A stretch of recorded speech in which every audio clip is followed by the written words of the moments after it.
Howdy, y'all. I'm Adam the Renaissance Nerd. Last week, I was among the many who reported and commented and opined at length about the goings on over at DC Studios, which began with the cancellation of Wonder Woman 3, essentially ending the Snyderverse. Thank you, James Gunn. When it all started, it was simply Patty Jenkins' Wonder Woman 3 does not fit in with what they want to do. Okay. Then it began with, the shill narrative. Patty told them she wasn't going to let her work be done. She told them where to stick it. You know, the feminist empowerment bullshit. I showed you a couple of those examples. But then The Wrap released an exclusive from their insiders and how basically Patty threw a tantrum. Little Patricia could not handle criticism, did not want to compromise, didn't want to cooperate, didn't want to work with anybody because it was her vision. They didn't understand her vision. So it was her way or the highway, and she took the highway out of there and behaved like a brat on the way out the door. Well, here we are. Following week, fallout continues.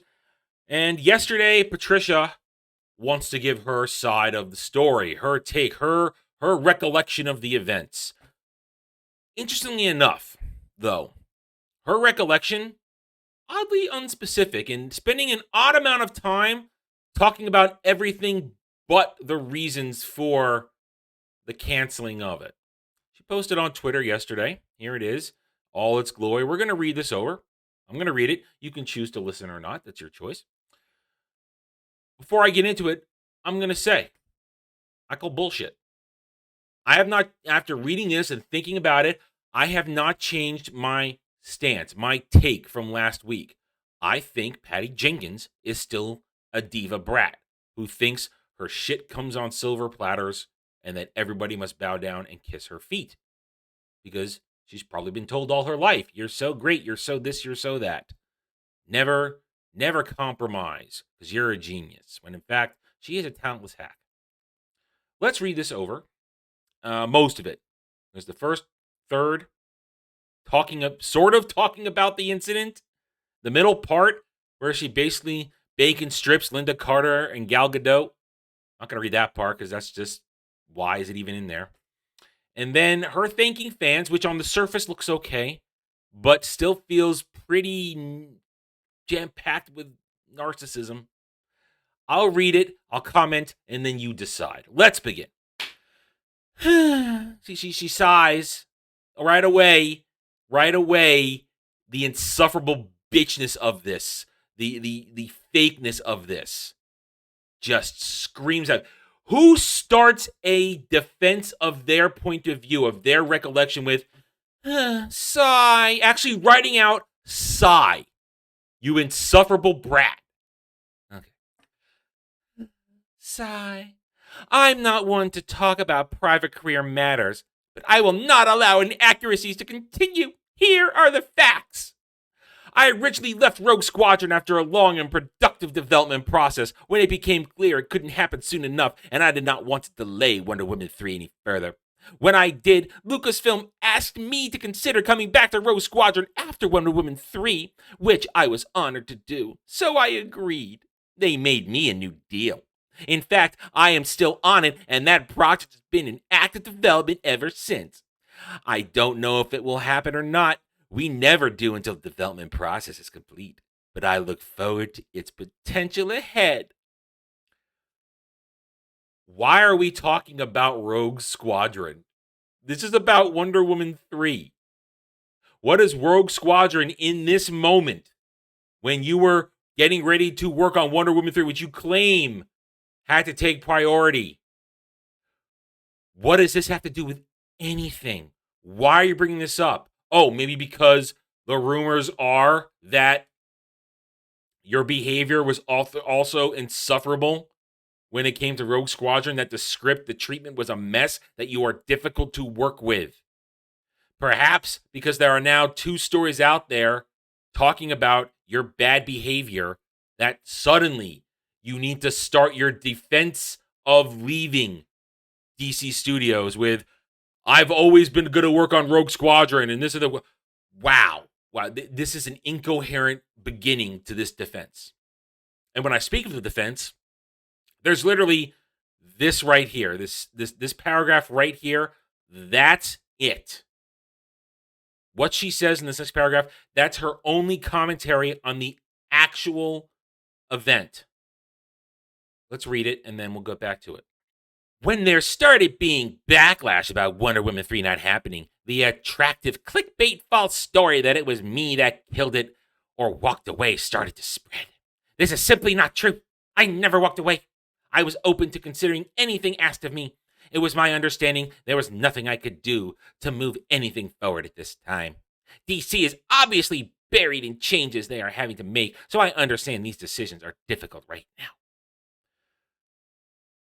That's it.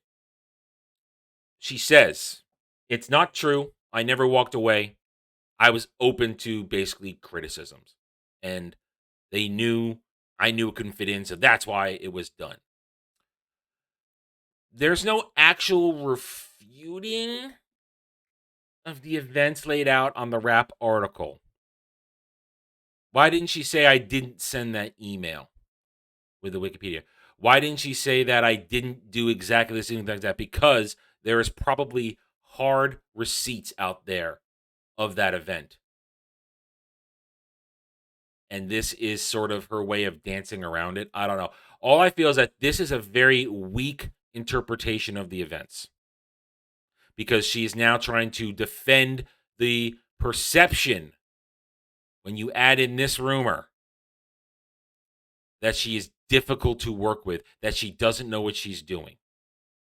That's it. The rest of this this response, is a lot of fluff. Like the next paragraph. I do not want what has been a beautiful journey with Wonder Woman to end on a negative note. I have loved and have been so honored to be the person who got to make these last 2 Wonder Woman films. She's an incredible character. Living in and around her values makes one a better person every day. I wish her and her legacy an amazing future ahead, with or without me. I want to tie this to her final statement at the end, where she says, thank you all for this wonderful journey. Keep up the Wonder Woman spirit. Any day that you face struggles, try asking, what would Wonder Woman do?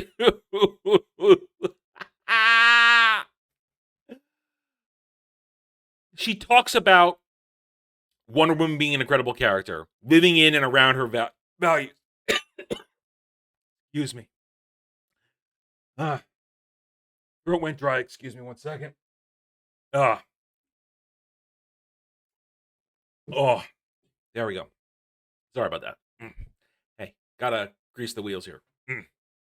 As I was saying, she talks about Wonder Woman being an incredible character, having these values that make a better person every day, and then asking, what would Wonder Woman do? If you're having a problem, think, what would Wonder Woman do? Patty, when if you're so proud of these 2 movies that you were involved in, and when I say involved, I say you were involved in the first one, because that was basically Zack Snyder did the first one. You were just kind of there. You were pointed and pushed in the right direction. While with Wonder Woman 84, that was entirely your bastardization. Because what were Wonder Woman's values in that one? Graping a man. Did we forget that the Steve Trevor ghost took over the body of what was possibly a man of the alphabet community, and Wonder Woman basically sexually assaulted him without his permission just because Steve's spirit was in his body? How are those values? Those are values to be proud of? Are you proud of an entire movie whose values are men bad, white men bad, orange man bad? Are you proud of those? Are the values that you want Wonder Woman, that basically whine and complain and get your way and be selfish and screw over the world for your own desires? Are those the values of Wonder Woman that you're so proud to have been a part of? Because clearly you probably don't understand Wonder Woman then. See what I'm saying there? That's why this is all sounds like bullshit. Now, the next paragraph, as I said, is her bacon stripping Linda Carter and Gal Gadot. It's a lot of, oh, so great to work with them. They're my friends. I love them so much. Inspiration. That kind of bullshit. That is Hollywood speak. Don't care. And then the final paragraph, other one that we could look at here, she talks about thanking the fans. Lastly, but most importantly, thank you to the incredible Wonder Woman fans and for all of your love and support.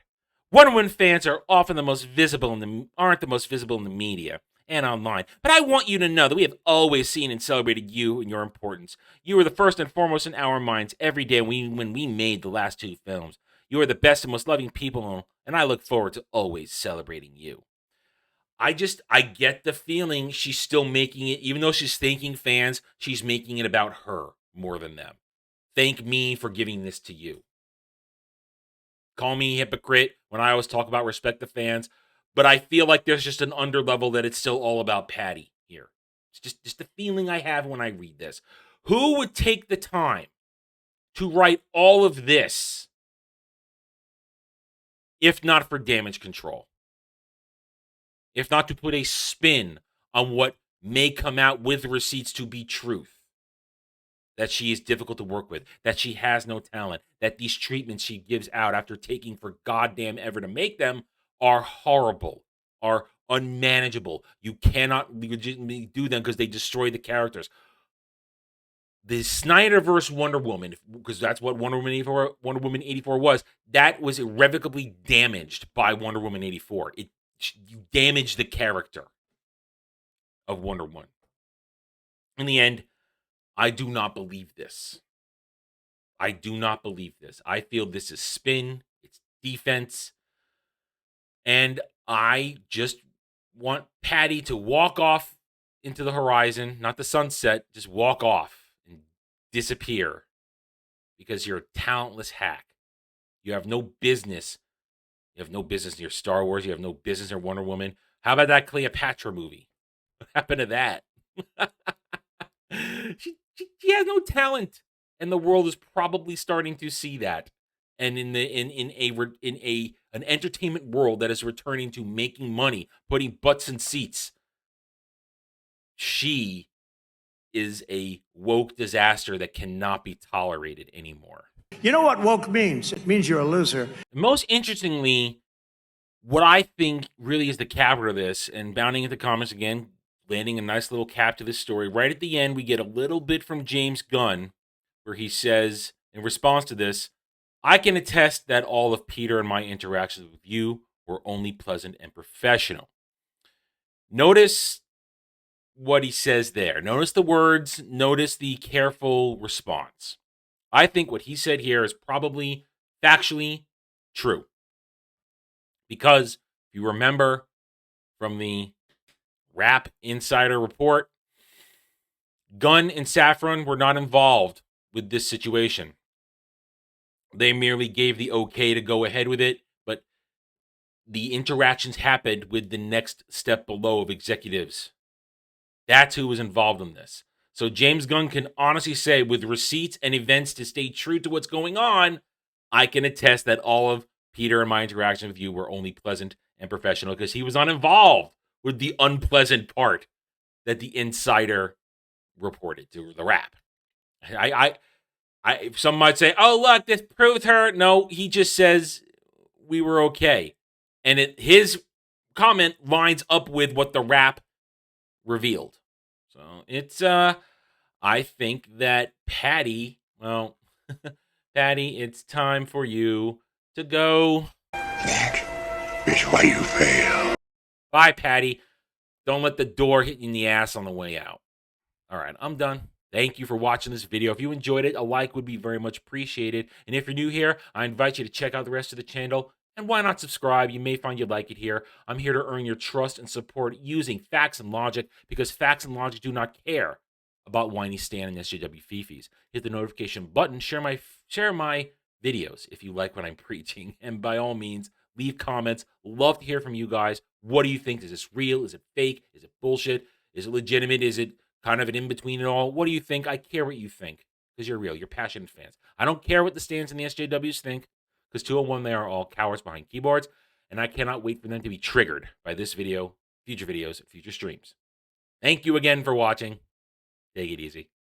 Thanks for watching, everybody. If you want to get in touch with me, you can reach out to me at therentnerd@gmail.com. That email's for channel business only, so I check it on a daily basis. Also, you can find me at the Geeks and Gamers forums under @ROAS, and you can find me at Rumble and Odyssey, The Renaissance Nerd. Thank you again. See you next time.